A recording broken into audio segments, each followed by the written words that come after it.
Hello and welcome to Undead Gaming News, your one-stop shop for all things gaming. I'm your host Zombie, and first up this week, we finally know when The Witcher 3 is getting the next-gen upgrade. CD Projekt Red have announced that they're going to be releasing the next-gen upgrade to PlayStation 5 and Xbox Series X on December the 14th, 2022. The update will feature dozens of visual performance and technical enhancements, including ray tracing support, faster load times on consoles, and a variety of mods integrated into the experience. CD Projekt Red have also confirmed the release of new DLC for the game based on the Netflix Witcher series, which will include new weapons and armor for Geralt and alternate looks for some other characters. But don't start thinking it'll be as big as the Blood and Wine DLC or the Hearts of Stone DLC that they previously released for the game. This is just more of a bonus cosmetics pack that will be free. CD Projekt Red are also going to be re-releasing The Witcher 3 Wild Hunt as a next-gen version, which has been named The Witcher 3 Wild Hunt Complete Edition, which will of course include all the previous DLC, and will get a digital release initially, but then will get a physical release at a later date. We don't know what that date is yet though. In other news though, Gearbox Entertainment, who are of course known for the Borderlands franchise, have decided to acquire the Risk of Rain IP. It was originally developed by Hopoo Games,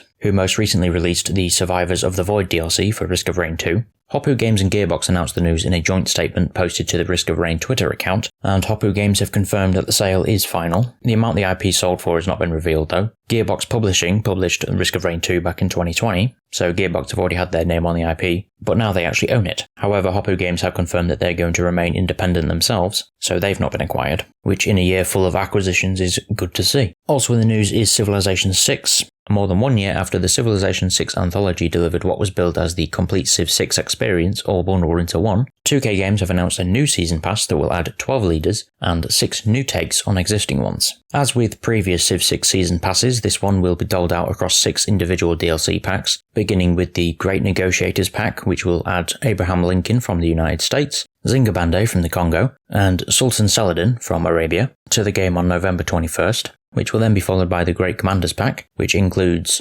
Tokugawa from Japan, Nader Shah from Persia, Suleiman the Magnificent from the Ottoman Empire, and then will come the Rulers of China pack, which of course everyone included will come from China. But the people included are Yongle, Qin Shi Huang the Unifier, and Wu Zetian. And then will come the Rulers of the Sahara pack, which includes Ramses from Egypt, Cleopatra from Egypt, King Sudayata Kieta from Malti, and then there's the Great Builders pack, which includes Theodora from the Byzantines, Sejong from Korea, and Ludwig II from Germany. And then last but not least is the Ruler of England pack, which includes Elizabeth I from England, and Varangian Harald Hardrada from Norway. The price of the Leaders Pass and the launch dates for the DLC packs have yet to be announced as of recording, but 2K said they're all scheduled to arrive between November and March 2023. It's important to note though, all owners of the Civilization 6 anthology will be given all the DLC content automatically for free, which is good to see considering that version of the game was sold as an everything in one bundle and a complete edition. Over on Ubisoft's side of things though, they've decided to team up with Riot Games to launch a joint research project designed to combat harmful content in online game chats. Upon announcing the partnership, they said building safe and meaningful online gaming experiences can only be achieved through collective action and knowledge sharing. The project has been titled the Zero Harm in Comms Research Initiative and aims to create a cross-industry shared database and labeling ecosystem that gathers in-game data, which will better train AI-based preemptive moderation tools to detect and mitigate disruptive behavior. Both Ubisoft and Riot Games plan to share their learnings of the initial research phase with the entire games industry next year. A spokesperson for Ubisoft said, "Disruptive player behaviors are an issue that we take very seriously, but also one that's very difficult to solve. Through this technological partnership with Riot Games, we are exploring how to better prevent in-game toxicity and designers of these environments with a direct link to our communities." Adding to that was Riot's head of technology research, Wesley Kerr, who said, "Disruptive behavior isn't a problem that is unique to games. Every company that has an online social platform is working to address this challenging space. That's why we're committed to working with industry partners like Ubisoft who believe in creating safe communities and fostering positive experiences in online spaces." I'm definitely interested to see exactly where this initiative goes, so as more information is revealed about it, I will be updating you. But over on Blizzard's side of things, Blizzard Entertainment have said that they will suspend most of their game services in mainland China after their current licensing agreements with the Chinese game company NetEase are ending. They partnered up back in 2008